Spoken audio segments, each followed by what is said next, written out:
Sir deputy CM Kalyan గారి పాలన ఎలా అనిపిస్తుంది? పాలన బాగానే ఉంది, కానీ వాళ్ళు ఇచ్చిన స్కీములు కూటమిలో ఏర్పడతారు ఈయన ప్రశ్నించడము లేదు. మెయిన్ వాళ్ళు ఏవైతే ఎలక్షన్ల ముందు ఏమైతే కమిట్మెంట్ చేశారో స్కీమ్లు ఏవైతే కనుక అవి ఇప్పుడైతే కనుక చేయడం లేదు. దానికి కనీసం పవన్ కళ్యాణ్ గారు కనీసం మందిని ఆ రోజు చెప్పినట్టు ఈరోజు కనీసం మాట్లాడాలి చెప్పి చేయించాలి కదా. సో అంటే ఇచ్చిన పథకాలు నెరవేర్చలేదంటారు. టోటల్ ఇచ్చిన పథకాలు ఏమి నెరవేర్చలేదు.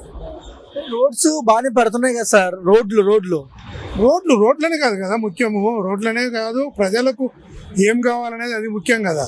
రోడ్లు ఏముంది, రోడ్లు లేకుండా పోతున్నారు నడుస్తున్నారు.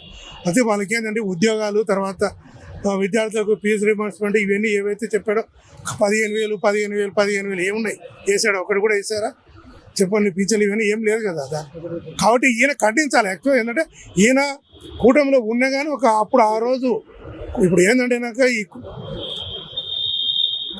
అంటే డబ్బులు లేదు, జగన్ మొత్తం అయిపోగొట్టినాడు. పొరపాటు నీకు డబ్బులు లేవు అనేది తప్పు. డబ్బులు లేవు అనేది తప్పు. అప్పుడు ఆయన దిగిపోయేటప్పుడు ఎంత ఉంది బడ్జెట్ అంతా తెలుసు. డబ్బులు లేవు అనేది తప్పు, పూర్తిగా తప్పు.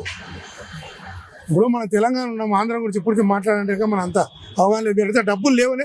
అప్పుడు ఆయన ఉన్నప్పుడు డబ్బులు ఉన్నాయి. ఇప్పుడు డబ్బులు లేని జగన్ ఎట్లా ఇచ్చాడు? స్కీమ్లు ఎలా చేయగలిగాడు? మరి ఇప్పుడు ఎందుకు నువ్వు డబ్బులు లేవని చెప్తే ఆ రోజు స్కీమ్ ఎట్లా పెట్టగలిగావు? ఉచిత బస్సు ఇవన్నీ ఎట్లా పెట్టగలిగావు? ఎట్లా ఏ విధంగా 15,000 వేస్తావని చెప్పావు డబ్బు లేనప్పుడు? ఆ మాత్రం నువ్వు ఏంటంటే కనుక ఎకనామిస్టు నువ్వేదో మామూలుగా ఏదో ఫండ్స్ క్రియేట్ చేస్తాను అవి చేస్తానని చెప్పి వాగ్దానాలు చేసి ఇప్పుడు ప్రజలకు ఇవ్వకుంటే కనుక దాన్ని ఏమంటారు చెప్పు? ఇవ్వాలి కదా. నువ్వు నీకు తెలియదా?